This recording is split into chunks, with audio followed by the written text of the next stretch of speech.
Good morning, ladies and gentlemen. Great delight to welcome you to this event co-sponsored by the Atlantic Council and by the Woodrow Wilson Center. I would like to take this opportunity to thank especially Peter and Jason for reaching out to us. It's wonderful to have more institutions in Washington that are focusing on Mexico. I've always said that actually a little bit of healthy competition is a very, very good thing. And I also think it's wonderful that we can collaborate on these events, and the door is always open for us to do this again. So thank you so much for that. I'd like to... Warm friendship. Absolutely, absolutely. I'd also like to thank the embassy, particularly Ambassador Medina Mora, for his ongoing support and for always being so open and supportive of our efforts, always willing to give advice. Without further ado, I think I'd like to just say a few words about who we have here today, because that's really what you're waiting for. We're delighted to have with us the Honorable Debbie Wasserman Schultz, U.S. Representative and Chair of the Democratic National Committee. You have the biography in front of you on your on the sheets, so I'm not going to read out. Just going to say that very, very accomplished individual, long history of working in U.S. politics. We're delighted to have you here with us today. And to her right, the Honorable César Camacho, Chairman of the PRI, the Institutional Revolutionary Party from Mexico. Again, has a long biography here and is very, very accomplished man. One thing I'd like to point out is that you've served at pretty much every level of government, I think, in Mexico, which gives you a unique perspective of Mexican federalism and the way that the party operates at all different levels, which is an intriguing aspect of the PRI and of Mexican political parties in general. It's a terrific time to be talking about political parties, and in particular the future of political parties. In Mexico, as some of you may have seen, political parties are seeing their core support shrink somewhat as less and less people join political parties and as people are less committed to one party over another. One of the incredible things about the process of democratization in Mexico is we've seen increased votes to choice. People switching their votes between elections. And it's one of the phenomena that we've seen in particular since 1997. We've seen alternancia, the change in government, which is a very, very healthy sign for Mexican democracy. And as Mr. Camacho was saying yesterday at a private meeting, he said, one of the great signs that his party, the PRI, is in a healthy position is that for the first time in 2012, it won national government when it was in opposition. That's an extraordinary sign. Because, of course, through the hegemonic period, if we can use that term, of the PRI for 70 years, it won power while it was in power. This is a sign that it's a healthy party that is coming back and was able to really capture the attention and the support of the Mexican public. It's a great time for these two parties to be talking to each other as well. Two very, very different legislative agendas in each country, and very, very different legislative records, of course, for these two legislatures. In Mexico, of course, we've seen the enormous success of the Pacto por México. We've seen the success of not just of the PRI, but of all three major political parties in working together over a period of 18 months. And one of the questions that I hope comes out today is whether that cooperation can continue, and if so, what are the conditions to allow that to continue? And many people over the last 18 months have said, what is it that the United States Congress can learn from the Mexican Congress in terms of bringing opposition parties together or opposing parties together? And it's very difficult to make that comparison. I mean, to compare apples and oranges in the strictest sense. Very, very different conditions, very different parties. But there are basic lessons about cooperation and collaboration between parties that I think we can learn from the experience in Mexico. Mexico has faced an extraordinary challenge since 2012, since July of 2012, which was the backlog of huge reforms which are needed. And we see a similar thing in the United States. Some very, very important reforms that need to be dealt with, including, of course, the issue of immigration. These are issues which both parties are beginning to come to a basic consensus on. And I'm fascinated, or I will be fascinated to hear what these two great experts have to say about this. Thank you very much for your attention. Thank you very much for being here. I will now turn the floor over to Peter. Thank you, Duncan. Thank you very much. Thank you both for joining us here at the Atlantic Council. I'm Peter Schechter. I'm the director of the Adrian Arch Latin America Center here. When Ambassador Medina Mora and the embassy called to ask if we would welcome César Camacho to the Atlantic Council, we said to ourselves, what a great opportunity that this was to do exactly what the Wilson Center and what the Atlantic Council does best, which was try to create a bridge for an expanded conversation between our two countries. So we asked the chairwoman if she'd join us, and she gave us an enthusiastic yes. This will be a really interesting discussion. I know there are a number of reporters here, and we've arranged a press conference immediately after for Dr. Camacho. So I may call on a couple of the audience, and I'm going to hold the reporters' questions until afterwards, when Dr. Camacho will be delighted to have a private press conference with you. These are two great political parties with huge traditions, with great futures. And at first blush, a lot of Americans might say, well, there are way too many differences between these two political parties, between these two countries. And yes, there are differences, but it is amazing also how many similarities there are in both the challenges and opportunities. Both are the heads of ruling parties, both have sitting presidents, and it's a very different thing to have a sitting president than to be in the opposition. Both parties face pretty serious challenges. Your party just ended the Pacto por México, and as Duncan said, we look forward to hearing what that means. You're facing a rough midterm election this November that is, I know, has you very, very busy and going around the country. And both parties live and breathe in a federal system with serious governors who are often popular and jealous of their independence. And finally, both parties have made inclusion of minorities and women a really, really fundamental banner in the last few years. So I want to start with inclusion. Dr. Camacho, the PRI has decided to really make inclusion a very big issue. And in some ways, even without the recent changes at the PRI, Mexico has something to teach the United States. Women equal about 35% of Mexico's Congress, and in contrast, women are a total of 18% of our Congress. Tell us a little bit about what the PRI and what Mexico has done recently in terms of including women and minorities. Thank you very much. Thank you to everyone for coming, for give us your patience and your attention.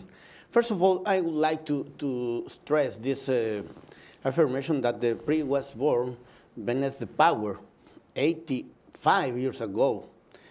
But although, as Duncan said, in 2012, we won the elections from the opposition. And I would like to precise that in 2006, we had the group, the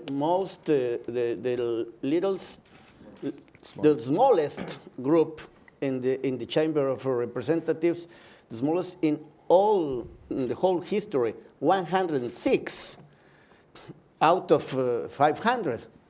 Then many analysts, I don't know if bona fide or not, predicted that our party could disappear. But the surprise was not only that we were able to rise, but to win the elections from the opposition. Nowadays, we have 20 states from 32, and almost the majority in both chambers of the Congress of the Union. But the most important thing is that we are convinced that we are not a party of the 20th century. We are the party of the 21st century. What I mean is that we are convinced that in the 20th century we did a lot of things. I think that most of them good for the country, and I must admit many of them not good for the country or not good only for the politicians. But I think that as in the lives of the persons in general, the most important is the possibilities that we can build, not only to wait seated. In this order of ideas, I would like to talk to you related to the Pacto por México. I think that first of all, what we need, what we the politicians need, first of all, is willing. We need, obviously, the knowledge about the specific issues. We need, and this I would like to underline, we need sense of responsibility. And last but not least, patriotism. And this last part is related not only to the party that I represent, but to the other parties. Nowadays, we have 7 parties, but 3 are those who are in the states and in most of the municipalities, and obviously in the Congress of the Union. The Pacto por México has been, per se, a good news. But the most important thing is to begin a very large or long path that we have been able, the 3 parties at least, we have been able to walk more or less together. And the results are very close to us. I'm sure that the figures are more eloquent than the arguments. Our Constitution has 136 articles. The number of articles that have been modified are 60. Then 44% of the Constitution, 21 new laws, and have had amendments, 64 important laws. As you know, our legal system is different, or not exactly the same for the states.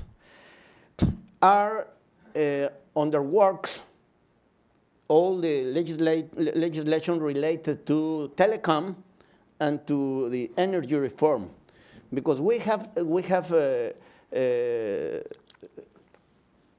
taken the first step, that is the constitutional reform related to energy reforms, that are 3 articles that were considered for some people like a dogma. I think that the political parties must have principles and values, but not dogmas, because the dogmas are very close to religion. This is very important, but it isn't a religion. Then I am sure that in the next 5 weeks, or I expect surely with objective arguments, that we will be able to pass the next weeks, let's say to the end of June, the laws that are under works, as I told you. I think that the PRI has, first of all, I don't pretend to teach anything, because each country is different, the political culture is different. What I would like to do is to offer some ideas, to share arguments, to offer points of view. We, and this is very important from my point of view, we, the PRI, are not a political agency of the government. We intend to be the political agent of the society. We are not the party of the government. We are the party on the government or in the government, ruling. This is not a condition of privilege. This is a very huge responsibility. Then I think that we are going to face, or we are just nowadays, a very, very important challenges. But we are not only willing to face them, but enthusiastically, we are ready to face and to build the consensus that are necessary not only for passing the laws, but to implement the reforms, to push specific actions, and the most important, to change the point of view of the citizens whose points of view are related to their pockets. What I mean is that if this group of reforms don't give to the people more opportunities, good chances, and increases their income, something is failing. I'd love to just take up the idea, because Dr. Camacho has brought up a bunch of the things that I want to talk about, the idea of the 21st century party and the whole issue of how to include. I've heard you say a lot that the Democratic Party needs to be a big tent. And so, you know, one of the questions I wanted, how do you go about doing that without actually having quotas or imposing certain numbers? Well, we are a big tent. That's a goal that has been accomplished by the Democratic Party in the United States quite a long time ago. We are, in terms of our values, in terms of the priorities and the way that we structure our agenda and advance our goals, and even in the way we recruit candidates to run with the party, diversity and inclusion and empowerment has been at the top of our priority list. And you can very clearly see that in the results, in the diversity of the elected officials that affiliate with the Democratic Party at the local, state, and national level, particularly when compared to the opposing party, the Republicans, who clearly do not make diversity, inclusion, and empowerment a priority. They say that they do, but because they have really relied on policies that ultimately alienate groups that could make them more diverse, they have a harder time attracting diverse elected officials and leaders to in the same numbers that we do. There's a contrast, really, in every in every aspect of the political process. You mentioned that we're facing a rough midterm. That will remain to be seen, whether we face a rough midterm.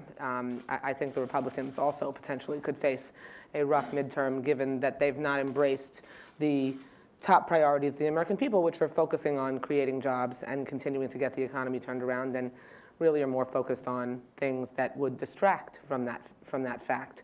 But your initial question on the status of political parties and people's more people registering as independents rather than affiliating with the party, or that affiliation occurring at a greater rate than affiliation with the party.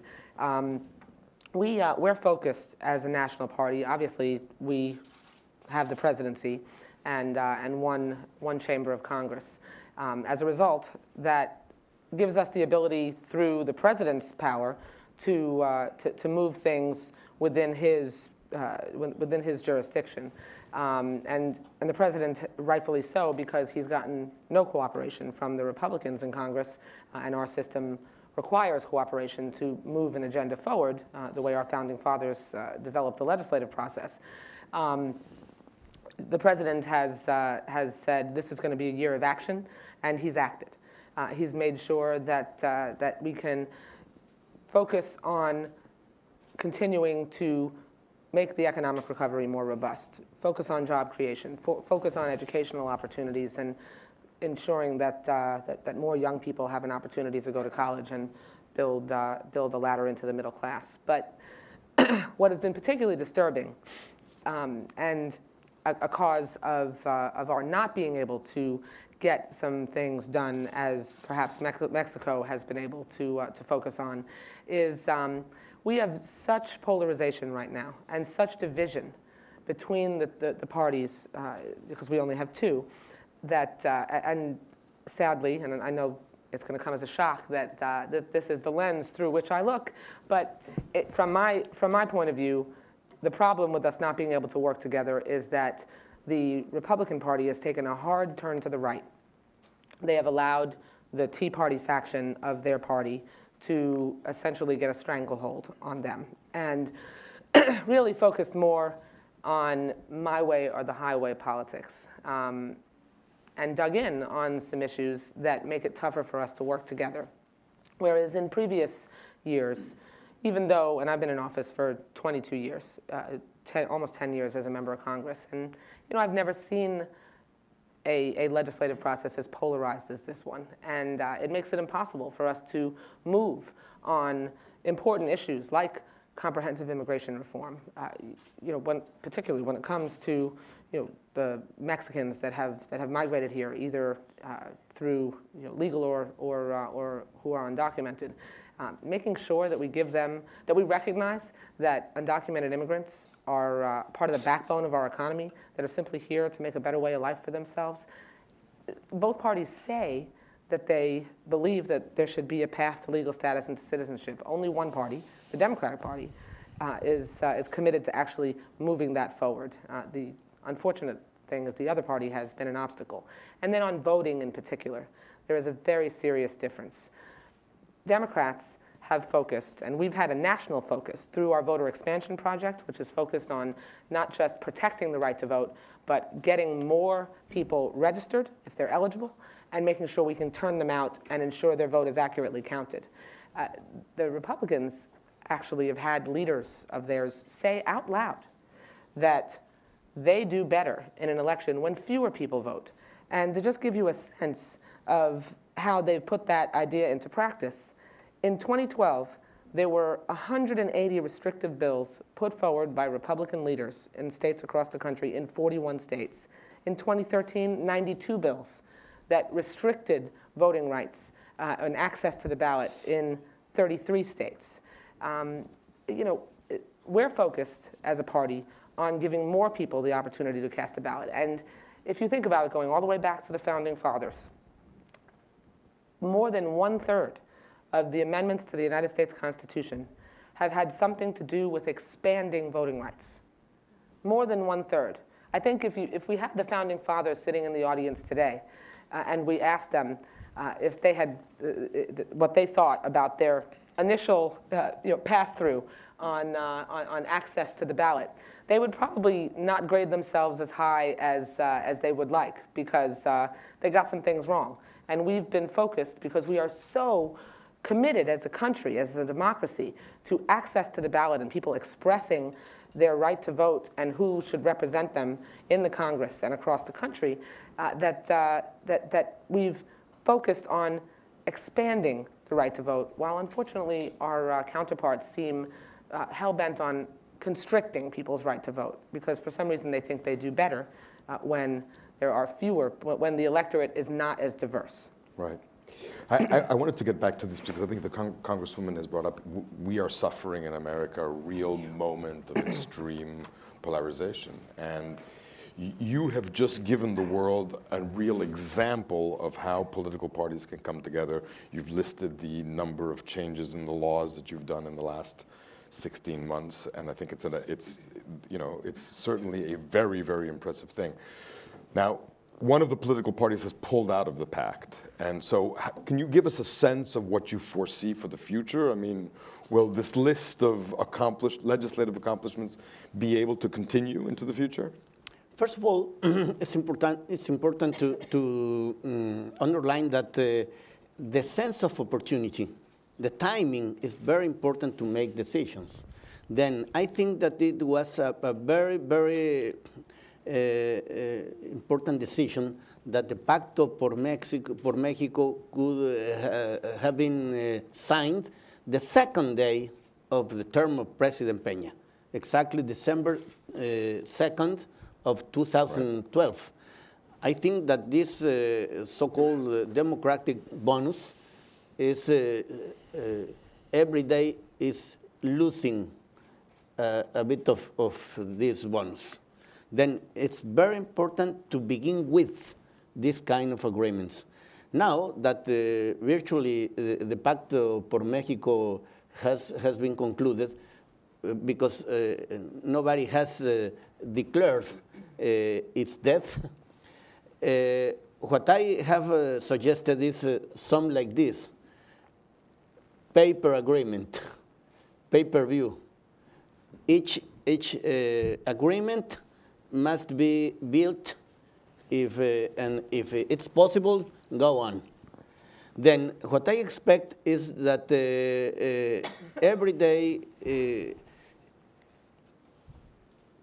will be a little bit difficult to agree related to the most important topics because of the elections of middle term.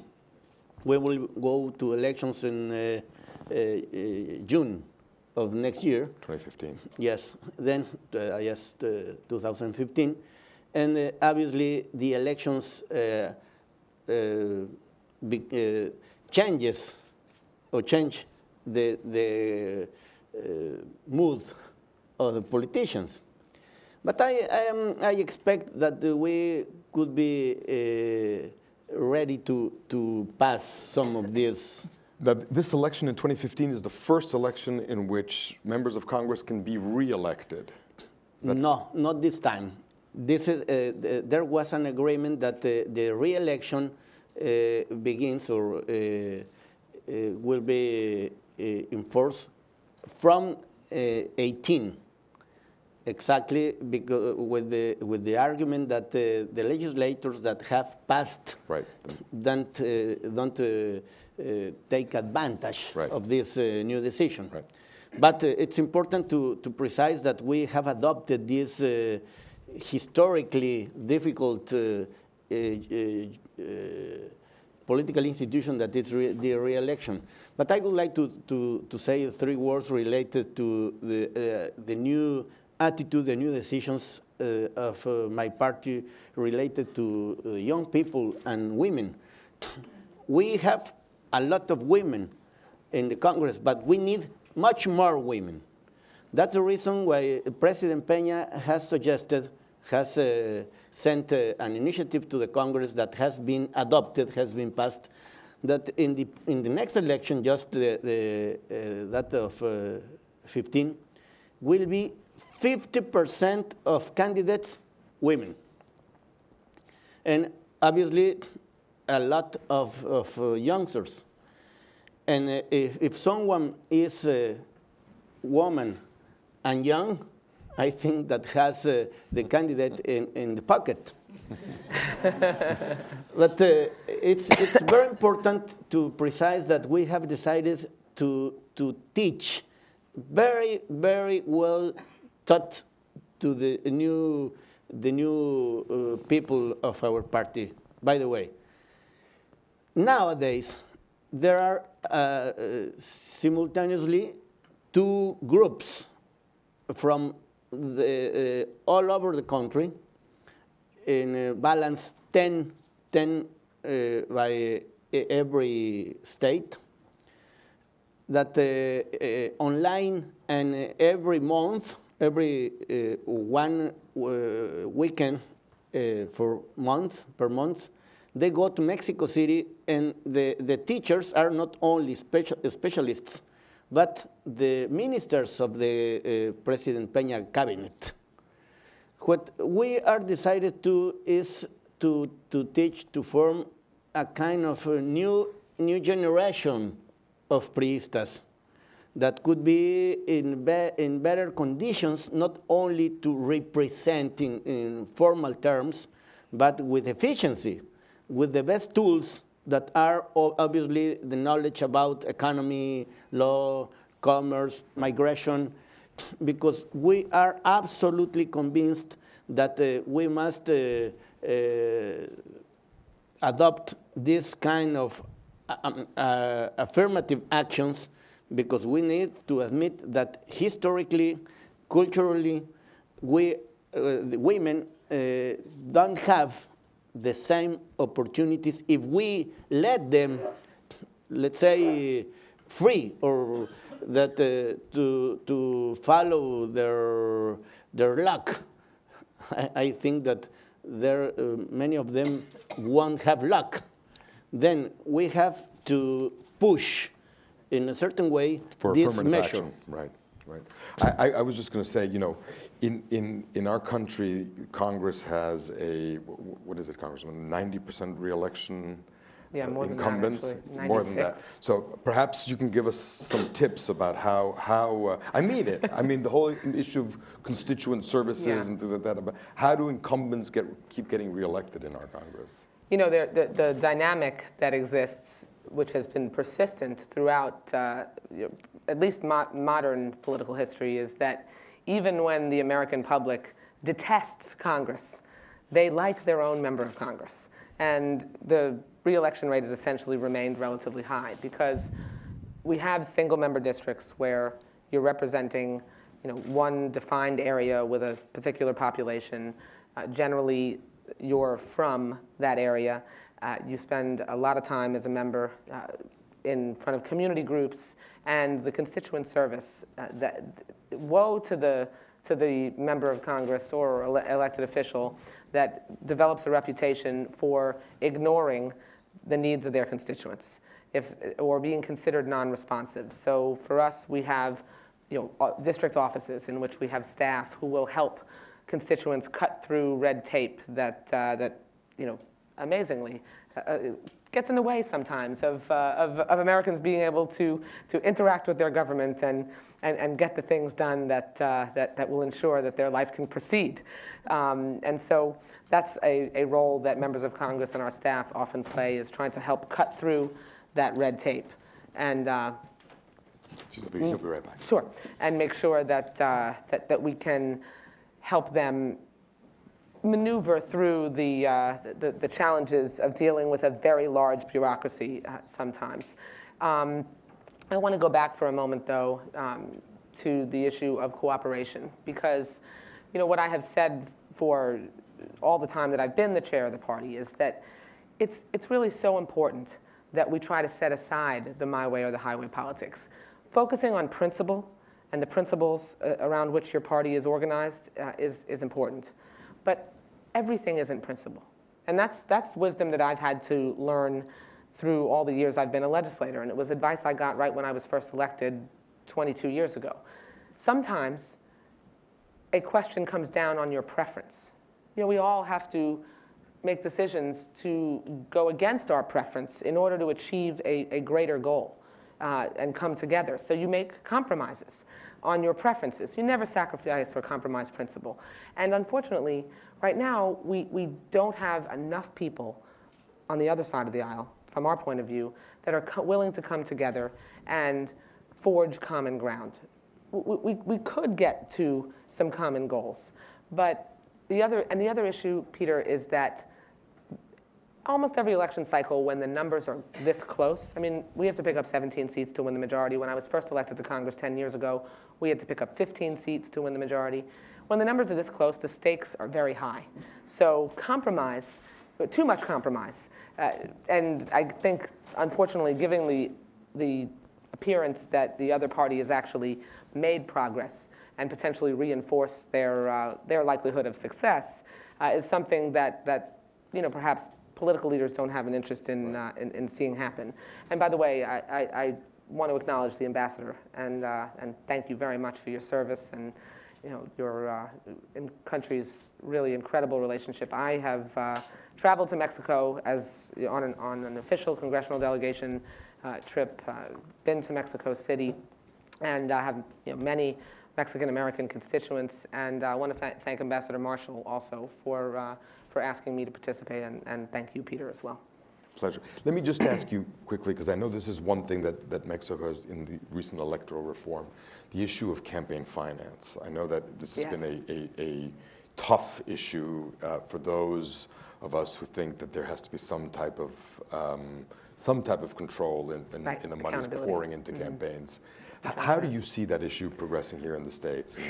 I mean, Mexico has done a lot in the last couple of years. So, well, we've gone backwards, unfortunately. I mean, we had very strong campaign finance laws with a lot of transparency, a lot of accountability, and limits that most people thought were reasonable. Again, I hate to keep going back to the cleavage between the two parties, but suits brought by the Republican Party have resulted in Supreme Court cases, the most recent one being the McCutcheon decision, tossing out limits and adding to both the opaqueness of the campaign finance system, where you have unlimited resources that are able to be dumped into campaigns with no transparency and no accountability, and a big question mark at the end of an election hanging over to whom the new elected official is beholden to as a result of all those resources. I mean, just how, if a newly elected official knows that the resources that were contributed on their behalf or directly to them, with no way to trace that or know where it came from, how is that elected official not going to feel like they are only answerable to their constituents? It's just human nature to when you have that big an influence. And that's why we put a governor on it. We limited that campaign finance, we created campaign finance restrictions, which our party believes we need to add to, so that you can decrease the influence of big money and increase the influence of the smaller donations and a grassroots focus. We're a bottom-up party. I mean, we're a party that prides ourselves on our average contribution, particularly during President Obama's campaign, being about $54. And the 98% of President Obama's contributions to his re-election campaign in 2012 were under $250.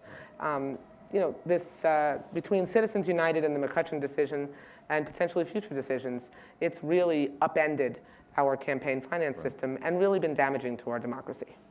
There have been many changes in Mexico on campaign finance. Yes, this is a very, very important challenge because we have a lot of defying situations.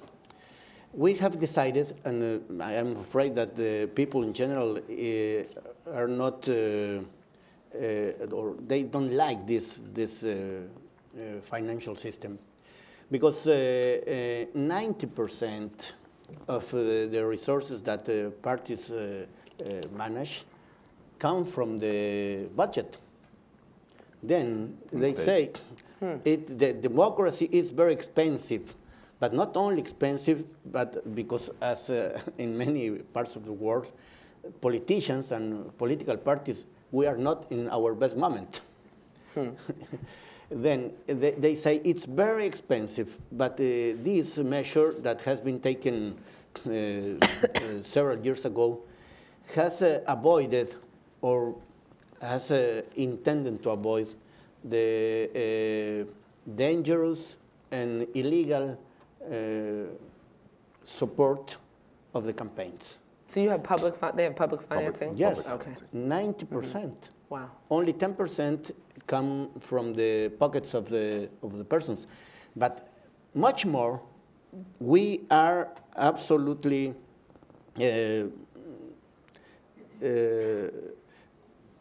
committed with transparency. If in general, every cent, every peso must be put in the air, let's say. Reported. Yes. If it is, as in Mexico, money of the people, much more. Then we have, at least we, the party, we have decided to create a specific area of transparency. Now, with the new legislation, we must have it, but we have created it. This is on private donations? On your private donations? No, related or on how you spend public resources? To the whole amount. Obviously, if it's public money, the reasons are rotund, are clear. And now, the system, the accountability system, has been developed very, very deeply. I can affirm that if some branch of the law in general has increased the prescriptions, is the electoral branch of law. It's impressive how many laws there are related to the electoral issue. It's obviously only for specialists. It's really, really difficult. But Here too. But we are absolutely committed with this because it is the transparency. I think that it's a value that belongs to democracy. Then, if we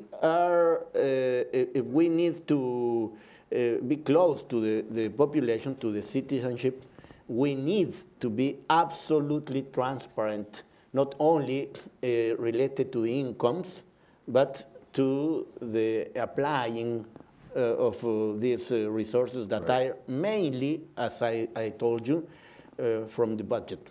Right. I know you have to go out to the Hill. Can we do a couple of rounds of questions from the audience, absolutely. which I'm happy to take? Questions? Somebody will come around with a mic.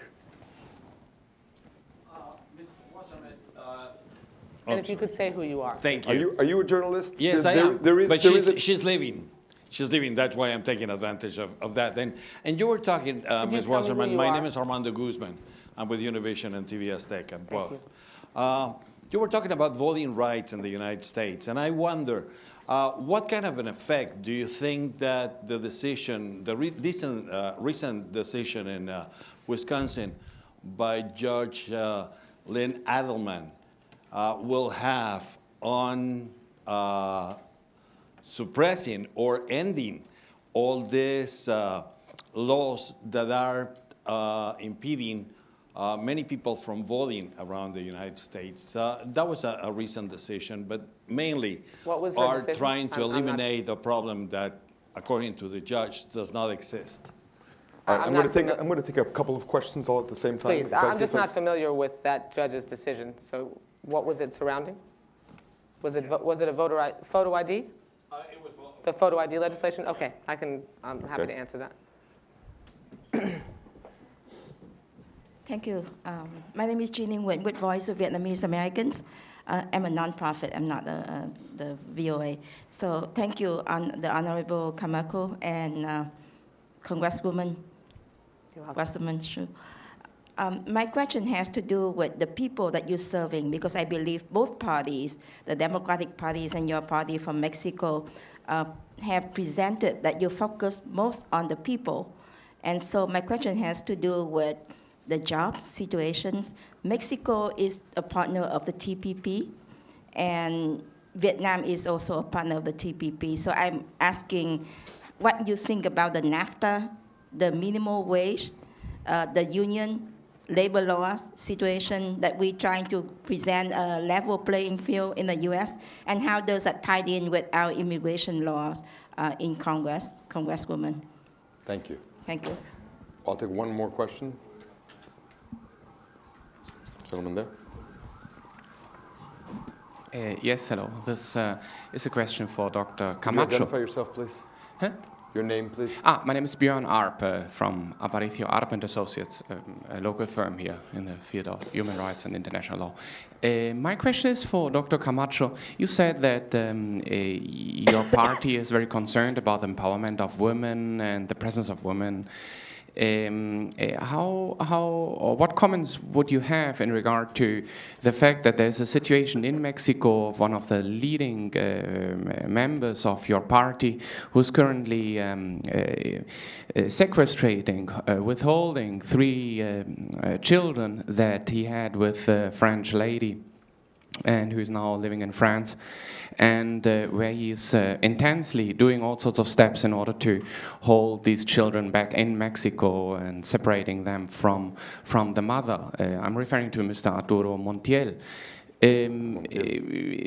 Don't you think that the party he's representing should have any position in regard to this?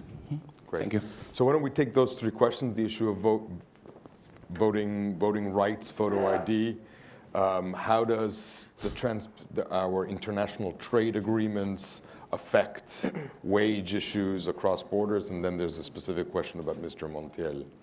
Sure. On the photo ID question, and that's something that the Democratic Party has been extremely, extremely active in Our Voting Rights Institute has quarterbacked a lot of the both legal action and political action against photo ID requirements that, as you referenced, are essentially a solution in search of a problem.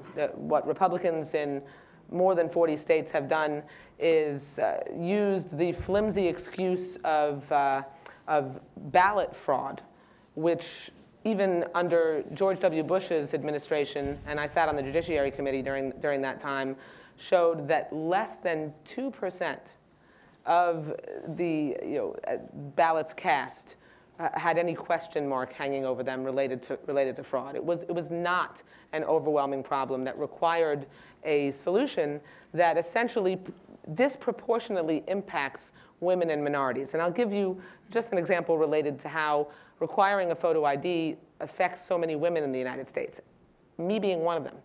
Many women in the United States have a photo ID that would be considered valid for utilization to cast a ballot that has a different name on it than their voter registration. My voter registration is Debbie Wasserman Schultz. My driver's license uses my legal name. If my casting a ballot in my polling place were enforced the way Florida law really requires it, other than that the poll workers know who I am when I walk into my ballot box, then I would be required to cast a provisional ballot. And if I didn't verify with the proper ID matching my voter registration, within 2 days, I wouldn't be able to cast a ballot. Minorities, particularly African Americans and Hispanic Americans, very often, 25% of African Americans do not carry a state-issued photo ID that is considered valid. And to add insult to injury, in almost every state in the country, you have to pay a fee to get these photo IDs. So essentially, that's like a poll tax. I mean, if we are requiring you to pay for identification that you must use in order to cast your ballot, that is moving us backwards and making it harder for people to cast a ballot. When we have the ability for electronic signatures, my state requires an electronic signature at the polling place. We have the technology to be able to verify that you are who you say you are and that you are the registered voter. And so all these laws are designed to do is to shrink the electorate, make it less likely that voters and it's very transparent, less likely that voters who are more likely to go to the polls and vote for Democrats can get there and reduce the size of the electorate to, unfortunately, make it more likely that Republican candidates have a chance to win because, from my perspective, they aren't able to win these elections on the merits. Thank you. It's very important for us to emphasize that the last measures are related to social justice.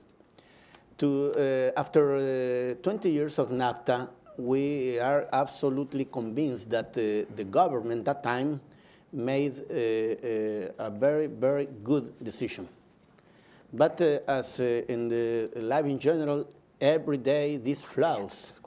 Then we are absolutely convinced that the whole agenda of reforms, must increase the income of the people in general, but specifically to the people who needs much more. I would like to underline the important energy reform, that it isn't only an economic reform. It's a nationalist, necessary, and social reform. And I have some figures that I would like to share with you. The whole agenda of reforms can increase the Mexican GDP by 2 points additional per year by 2018. This is the reason why we are urged to pass the reforms, but after the new law, we need, as I told you some minutes ago, we need to become in policies and in actions and results. because I am sure that the people don't measure the politicians because of the law. They are radical. They evaluate if they live better or not. Right.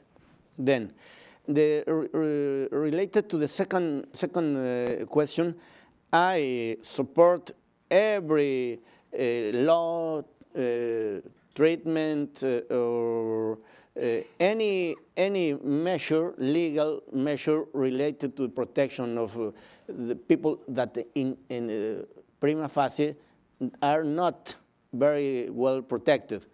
Minorities, women, children. Then when I have been in Congress, in the Senate, and in the chamber, I have done, for example, or I have contributed to the to passing a really new legal system about criminal, for example, about criminal law. By the way, with the help of USAID some years ago. But in this specific case, I think that we politicians or not, must respect every singular and personal situation. We must, and I trust in the tribunals of Mexico or France or anywhere, because this is a particular matter. Did you want to say something about the NAFTA and the idea of what I wanted to mention is, she mentioned the minimum wage, immigration, right, and NAFTA. NAFTA, I would say, the best way for me to summarize, I was not in Congress when NAFTA passed, but the best way for me to summarize our point of view is that NAFTA has had quite a few good outcomes for the United States and the U.S.-Mexico relationship, and several that, let's say, could leave some room for improvement, to say the least.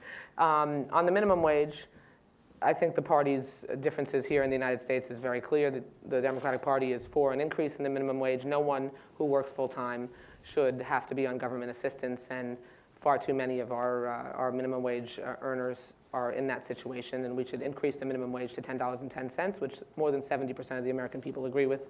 And then I already talked about our position in favor of comprehensive immigration reform, backed up with action, as opposed to a smattering of Republican members who say that they want to move comprehensive immigration reform, but it's pretty clear that politically there isn't the wherewithal to do that. I want to take the moderator's prerogative of asking sort of the last question, which is the future of political parties in the electronic age. I mean, newspapers are being ravaged, advertisers are being ravaged, the communications is fast changing very traditional institutions, and political parties are traditional institutions. And so the question is, do political parties have a future in the age of Facebook and Pinterest and Instagram? And do we really still need an ideological gathering place? Can't we all gather at home?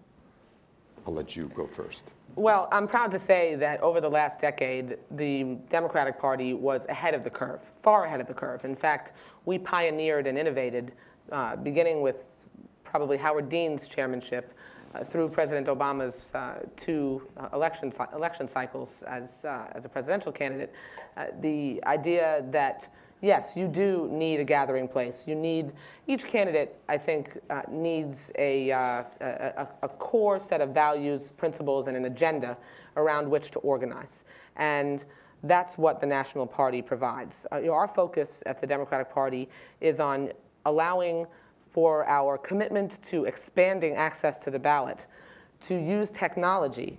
And we just launched Project Ivy, our fourth generation of our digital and technological programs. We were light years ahead and remain light years ahead of the Republicans in that regard, and intend to continue to innovate, where we can micro-target minority groups and specific demographic groups to, in a very precision-like way, go down to the block and figure out, through the data that we've developed as well as the technology, how we're going to get, what is the best way to get that person to go to the polls and cast a ballot for our candidates. And you know, the Republicans have recently recognized that that was something that they needed to try to catch up on.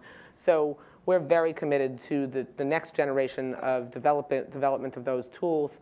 And what those tools do, we've embraced technology so affirmatively because it actually, it underscores our commitment to inclusion. The more technology we have, because what we recognize is that the most important and precious resource that an individual has is not their money, it's their time.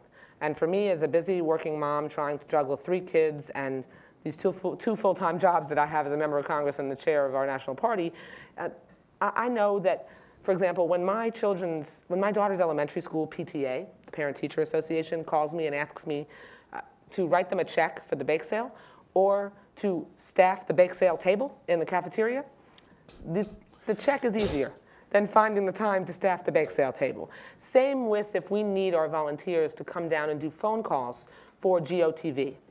But now we have a tool, a dashboard tool, that allows them to do those calls with our lists and report back to us on their results from their kitchen table, from anywhere that they are, from their car if they're on a road trip, and have their cell phone with them. And that's enabled far more inclusion. It's enabled us to deploy a massive grassroots network of neighborhood organizers and precinct workers and team leaders.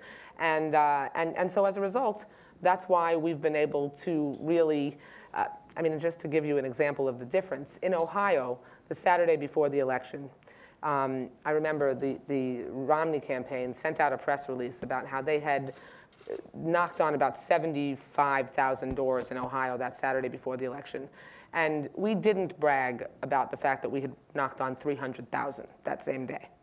So to say that there's a slight difference in the ability for us to reach voters and embrace technology in order to include more people would probably be a little bit of an understatement. Dr. Camacho, the role of political parties in the future? Politics can't go on without these kind of tools. I think that nowadays the digital world is a kind of new agora where we can discuss easily, when we can be close to many people that physically is absolutely far. We have created in our last assembly in March of last year a new organism that is called Movement PRI.mx that has been very successful because it is not only for the people who belong to PRI, but to the people in general that in many times pushes a very, very hard discussions about the public issues in general and specifically about our party. And this is linked to that decision that we have made, that is to open widely these doors to the youth, because they are mainly the users of this new way, the new instrument to the politics.